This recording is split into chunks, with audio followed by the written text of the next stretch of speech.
Hello everyone, I'm Kamal Chomani, Editor-in-Chief of the Amargi. So since the end of 2024, following a call by MHP leader Devlet Bahçeli and later Abdullah Ocalan's call for peace, Turkey has entered a new peace process. The process has made some progress, but serious obstacles and questions remain. At the same time, the Middle East is rapidly changing through war, diplomacy, and shifting alliances. To discuss Turkey's peace process and its place in this new regional landscape, I'm honored to be joined by Ambassador Kani Torun. So Kani Torun, he served as Turkey's ambassador to Somalia from 2011 to 2014. Later, he became chief advisor to former Turkish Prime Minister Ahmet Davutoğlu and was elected to parliament in 2015 as an AK Party member of parliament for Bursa. He also one of the founding members of the Future Party, established with Mr. Davutoğlu, and since 2023, he has again been serving as a member of the Turkish parliament representing Bursa again. Welcome, Ambassador Kani. Thank you very much. Thank you. So let's talk about first about the Turkish place in the Middle East, especially after 7 October 2023. So while you were serving as the chief advisor to Mr.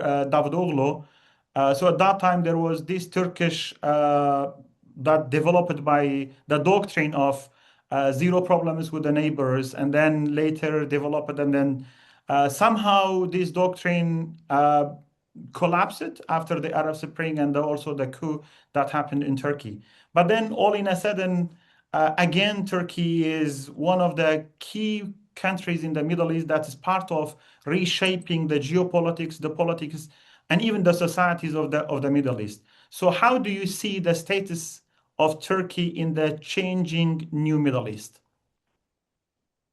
First of all, Turkey is one of the central powers in the region, and historically, because Turkey ran, Ottoman Empire ran the Middle East in general for nearly 400 years. So because of that legacy, Turkey always, been the part of regional politics. In the beginning of the republic, they were not much.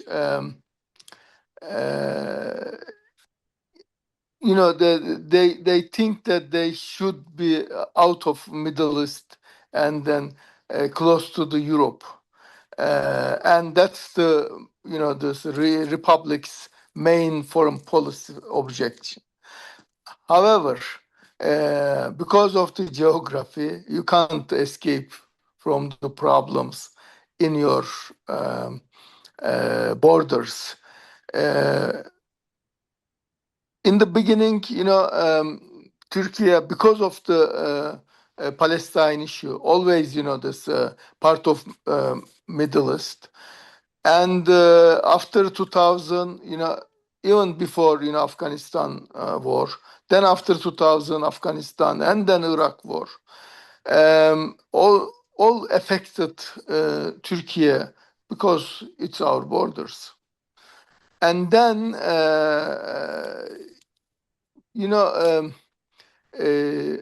there was an opportunity for Turkey, being a big player, to make good things in Middle East, particularly bringing people together and bring peace. And as you said, this zero policy with the zero problem policy.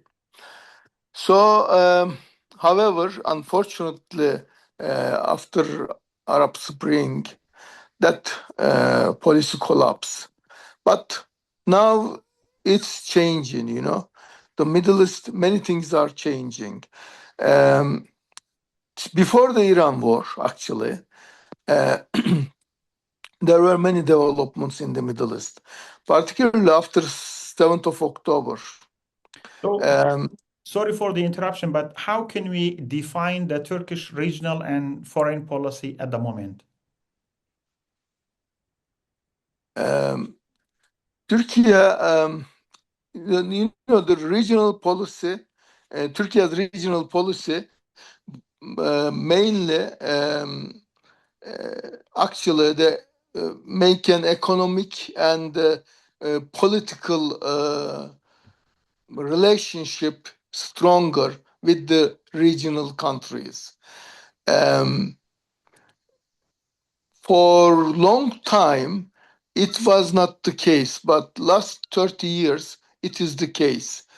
Now, even particularly the European Union is now very much, keeping distance with Turkey, particularly after this coup attempt 10 years ago. Now, Turkey has got a new opportunity in the Middle East, find new partners and increase the economic activity as well as a political, player in the Middle East. If you look at Turkey's activities, mainly economic and politic. However, long term, Turkey needs more work on integration in the Middle East, economic and political integration. It is not the case now, but the developments in the region shows us to keep the region in peace. We need economic and political integration, and of course, the defense in terms of defense. So the things are actually dramatically changed after 7th October. 7th of October. Because Israel destroyed Gaza and started to destroy Lebanon and Hezbollah. And then developments in Syria and in Iraq for Turkey, is PKK issue, So those developments mainly seen as, except the Gaza issue, particularly Syria and Iraq, developments seen as opportunity for Turkey. So until recently, one of the main objectives of Turkey in terms of, let's say, intervening in other countries, especially in Syria, in Turkey, and also sometimes it is alliances or not alliance, but like sort of agreements with Turkey, it has always been somehow the Kurdish question. So the Kurdish question has been the key Turkish objective in intervening Iraq, intervening Syria, in getting closer to the Iranians and shaping or like projecting this power in the region. However, after 2020, like 7 October, another key country in the Middle East that is supposedly or trying to establish its power as a hegemon of the region is Israel. So Turkey fears that Israel is shaping Middle East, and step by step, Israel is like destroying these countries. Its turn, it's Iran's turn, and then comes the Turkish turn. So how do you think? How do you analyze? How do you perceive the Turkish fears of Israel becoming the hegemon of the region, and then step by step, one by one, dividing and destroying these countries in the region? Is there any reality in this perception of Turkey of Israel?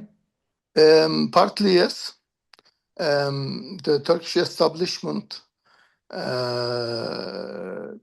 do not like Israel's dominance in part of Middle East. Because first of all, at the expense of Palestinians, this is unacceptable for Turkey. At the expense of the neighboring countries, this is also unacceptable. And mainly Israel is seen as a foreign agent in the Middle East. People do not feel that Israel is a part of Middle East. It's actually Western, this military post. That's it. But Of course, how can Turkey reconcile with its past? Like one of the countries that has been an ally of Israel in the past has been Turkey. And one of the key countries in the Middle East, it has been Turkey that has officially recognized Israel. But now it's in this conflict. So if this conflict further escalates, so Middle East will never be in peace because of, so far we have had Iran-Israel conflict and then some Arab countries with Israel conflict. And then if it will be then on other side like the non-state armed groups, Hezbollah with Israel, Hamas, Palestinian Israel, and then if it becomes Israel and Turkey, the Middle Eastern situation becomes much more violent and much more difficult to have peace in the Middle East. Yes, this Israel's what can say enlargement, expansion, expansion, actually enlargement. They are, in the border wise, it's their mentality is enlargement. So this is a threat to Turkey and all the countries. However, Turkey's recognition of Israel, it's a long time ago, as republics that time was align its policies with the West. It is not. It is still case in partly, but not that level. At the moment, Turkey is trying to do some, regional independence, at least. So that's the reason they're gonna stop Israel. And in the meantime, you can tell me that the government is still secretly doing trade, only Turkey. Yeah, exactly. So this is establishment's hypocrisy, I think. When it is trade, they don't. When it comes to the money, particularly the government, they don't. They don't have any, this limitation to do this. However, because in sociology, mainly against Israel, the government has to do something against Israel. But the thing being against Israel is a little bit, contradicts his Turkish alliance, especially with the European Union, with the United States, as well as with NATO. So how can Turkey can be against Israel while it's also an ally with the Western powers? This is what we call, and this the diplomacy is for this, the dealing with the devil, and in the meantime its friends. It's not easy, I know, but you know. West needs Turkey, Turkey needs West. So that's the reason. Even Turkey's the people's sentiment against Israel is very negative, but still, government has to do something. Since 7th of October, actually, this threat become real, Israel's threat. So that's the reason government, particularly establishment, tried to reconcile with Kurdish issue, Kurdish question. So that's the reason, that Mr. Bahçeli started those new, what we call that Turkey without terror, yeah, Turkey without terror, kind of, this that progress actually hopefully bring stability in Turkey and less intervention from Israel. Because if you have open wound, it is easy to become infected. So Turkey now want to, this heal up those open wounds.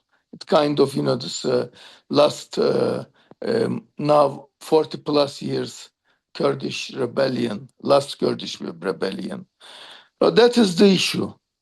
And also this, in the meantime, Turkey has helped to Syria partly because, this solving its own problem, millions of refugees.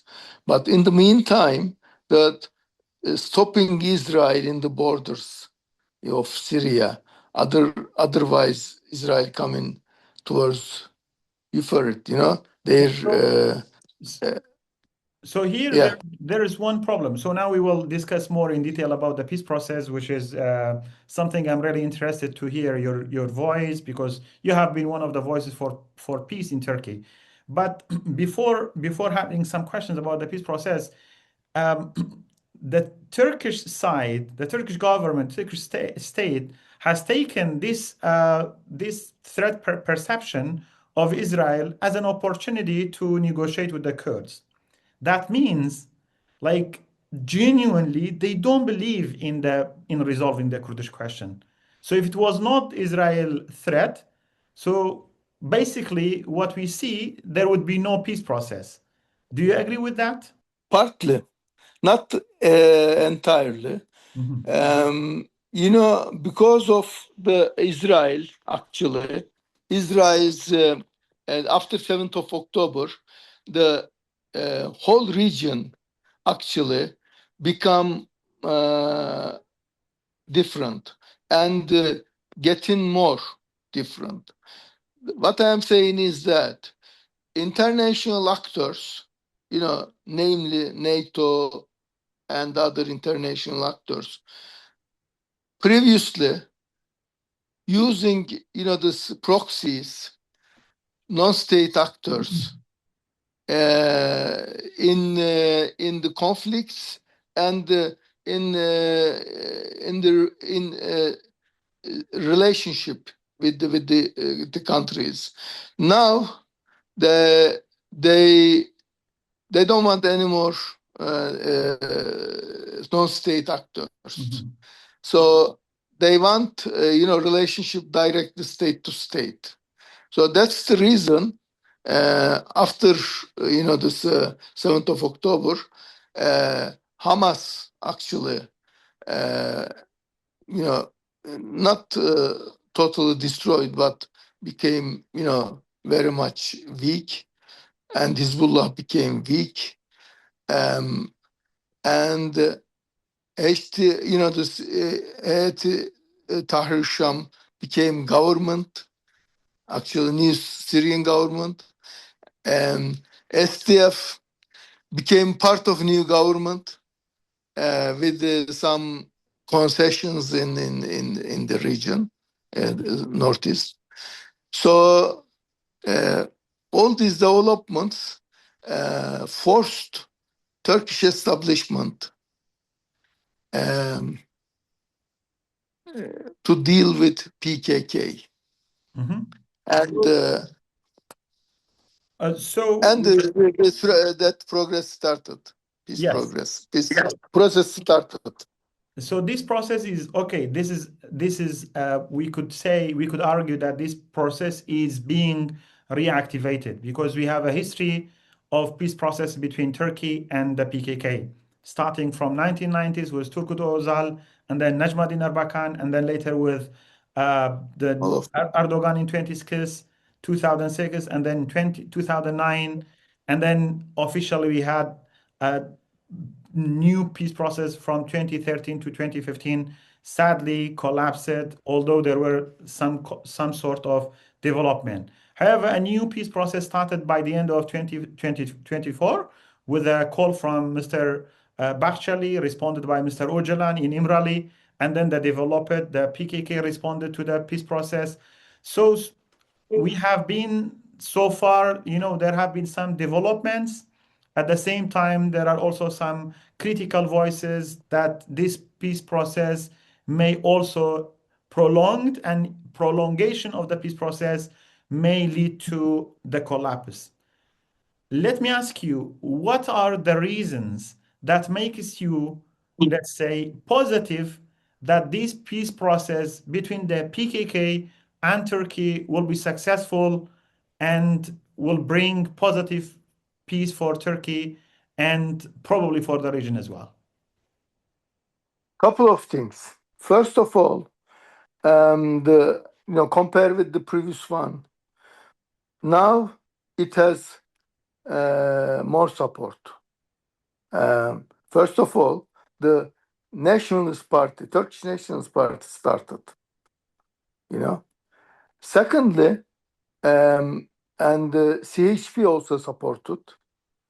In the previous one, that both parties were against the previous peace process. Now, the one is, this pushing, the other one is supporting. Now, it is actually that is the government is more reluctant compared with the others. Mhm. This is one. Second one, as I'm very much optimistic, because in Turkey, actually, this terror between inside the borders in Turkish mainland, there was no terror last couple of years. So people psychologically now are ready to any peace process. When there is a terror, people are hesitant. But now, okay, they think, and in general support between 70 to 80%. So because of this, and also this one, international, this the international setting, that regional setting is much more positive about Turkey's peace process, unlike the previous one.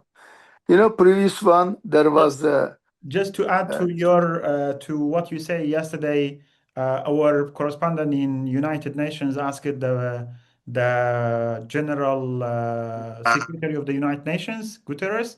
He said like extremely important development has happened in Turkey with regard to the peace process. As you said, there is a very huge international support. Recently, also Tom Barak also openly supported the peace process in Turkey. And as you see, the majority of the Kurdish society have supported. But, sorry for interruption, you can continue. But with regard to the violence you mentioned in Turkey on the side of the PKK has ended. But at the same time, this violence on the side of the Turkish state has not ended. So people are still being arrested, people are still being in prison. And a few days ago, I think you said that why Selahattin Demirtash is not released. And you also said that I think from the very beginning, you said that like quote, the process must be completed as soon as possible. If it is prolonged, it will infect the process. At the same time, also in July 2025, you said the process should be transparent and inclusive, which means it's still not very inclusive. You don't know exactly. And I think you also said that the PKK has laid down arms and ending the conflict will only gain meaning through a comprehensive reform package on the path to full democracy. So where is this full package path to democracy? So have been lots of developments on the side of the PKK, on the side of DEM party, and even the parliament. But the government seems that not very serious, whereas we understand whatever should happen should come from the government, especially from Mr. Erdogan, right? You did a very good homework, before before the interview started. What I said, previously. Yes, actually, that is why I am worried now. 2 days ago, actually, yesterday, I spoke to the parliament. I said that, the government should make at least, one positive step to do something, release Demirtash, and then those, mayors, like Ahmet Türk should go back to work, etc. That is the critical moment now, because so far, the mainly what planned, in Iraq, so far it has done, those PKK has done some work. Although government side says that they should lay the arms before this government start, legal changes or what called type of amnesty. But this is actually unrealistic, because that, as you said, that government still continue. But I can say that those security aligned elements inside the establishment, they are trying to stop, and they do some work. Recently, those Hakkari mayor, was sentenced to 19 years. Those, this still there is a sabotage inside the establishment. But the president says that I am fully committed. So what are you waiting for? I think they realize that from this moment, to for the next step of this people laying arms and come back to Turkey, they need to start couple of this steps, releasing Demirtaş or other those mayoral things, as well as those legal changes should be made in the parliament in May. Otherwise, this process, I don't want to say collapse, but it could be very much pause. Yeah. And this is not good, because these kind of processes always, this very, as I said, it's like open wound. It's easily become infected. So that is the reason I always I have been telling them that you need to do this as soon as possible. When it is longer, the process, then there would be some other elements, negative elements could be uh, make could be stop this process, and it is not good because this 100 years old problem. We are now uh, just just there. We can solve this problem, and any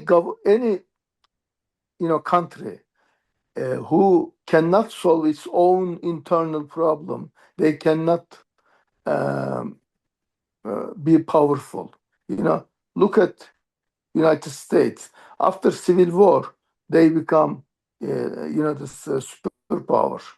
Uh, Turkey has got, 40 years internal, this violence. So we have to solve this problem. Not just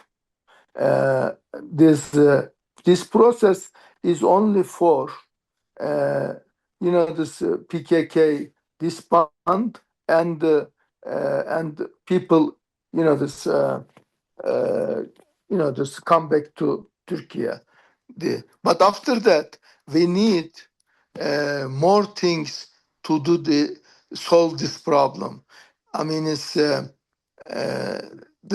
because the some changes, maybe even in the constitution about this mother tongue issue, the about citizenship issue, all these things we should sort out. That then the new Turkey become regional power as before. A regional power can be an example for also region democratically as well, because Of course, imagine, like, I'm from Kurdistan region of Iraq. So Iraq, although going through also dictatorship and also a genocide, but right now the constitution is quite democratic in Iraq. So Iraq has a constitution where it can bring, at least there's something in Iraq all of the Iraqis agree upon, which is constitution. Although the government, the situation is quite barren, is quite horrible, but at least there's the constitution. So you talked about this open wound. This open wound, I would rather call the deep wound in the Kurdish heart, in the Kurdish psyche, because it's 100 year of denial of the Kurdish recognition. So what I see is from the Turkish side, approaching the peace process from a security lens, as you also mentioned. However, this question needs to be resolved politically, legally, spiritually, emotionally, because there is a lot of violence within this society. There is also hatred within the society. And you see that in the social media, whenever some people are still, there's a lot of racism against the Kurdish people. And also from not the just not just Kurdish, even I, because I am supporting, this the rights. So then I face same, racism. Yeah, so that means this society in 100 year is deeply wounded. And this wound is the responsibility of the Turkish leadership, the Turkish intelligentsia, the intellectual scholars, etc., to collectively work to resolve. However, let me ask this question. Um, I think you recently said that from the Kurdish side in the east, southeast Turkey, there's anxiety about the peace process. On the other side, from the western part of Turkey, they are not also convinced that PKK laying down arms means, okay, the end of violence or the end of rebellion, whatever you call it. However, the PKK side, I was there in November last year for, I covered the withdrawal of the PKK when Sabri Ok had the second statement of the PKK. So I have studied peace and conflict, and when there is a conflict to be resolved, there is a mechanism how this group to lay down arms. Let's say the PKK is trying to say, we are ready to lay down arms. What's the mechanism? If Turkey is not accepting a mechanism which is accepted by the parliament, by the PKK, and also somehow by the international community, how this mechanism is accelerated, how this peace process can be accelerated to achieve peace in Turkey. Look, I know that mechanism, and in some countries, the third party involvement did this kind of work. Turkey, because of the previous this peace process collapse, and psychologically they don't want any third party involvement. Okay, so I think it is better that concurrently the process continue concurrently while Parliament is doing some kind of work and changes some law to ease them to come back to Turkey. Those are all Turkish citizens. In the meantime, that PKK should lay arms to the security elements of Turkey. This could be possible. Actually, if government now is committed really, then they can do this. I think eventually they will do this. As I said, because now is a chicken and egg situation. Government says that they should lay arms, and then we start legal, this change in the law for them to come, and then they say, okay, change the law, we can lay arms. So this is chicken and egg situation. It is better do it this concurrent. Same time, while government doing this parliament doing this change in law, etc.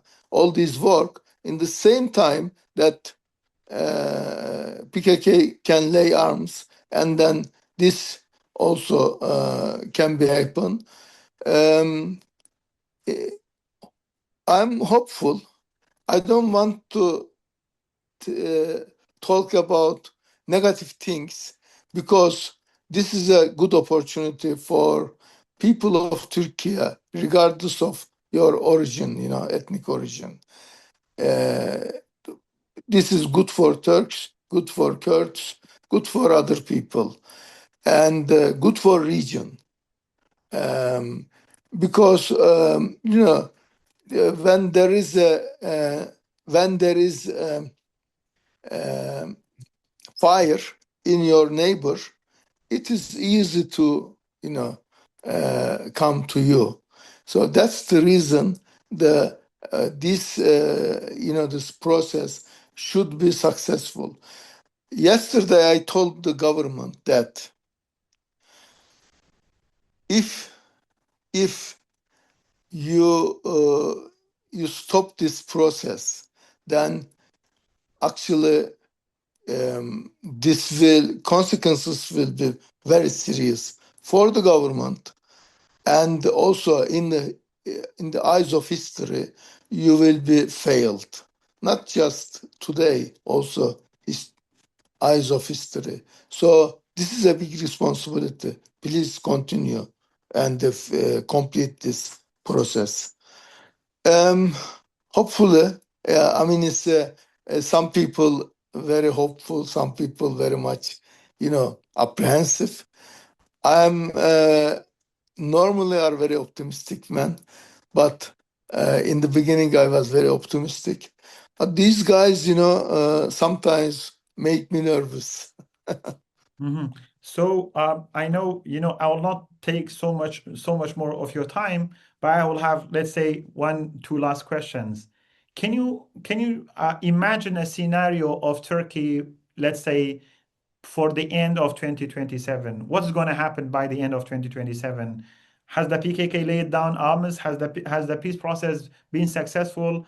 Will Ocalan and Demirtaş and Figen Yüksekdağ and other politicians are released, what scenario, how can we imagine Turkey by the end of 2027, let's say? Now I can say this. I'm not an Nostradamus, I can I I can say my wishes. Mhm. However, one thing I can say: if this process collapse, the government will collapse. First of all. Secondly, at the end of 2027, I think there would be a new government. So the new government and this process will be completed either with this government or another government. But I can say this. I hope your wishes come true, and I hope peace will prevail in Turkey and also in the entire region. Thank you so much, Ambassador Kani, a member of Turkish Parliament. I really appreciate your time, your insights, and also your optimism, and also your support for peace in the region. Thank you so much. Thank you very much. Thank you.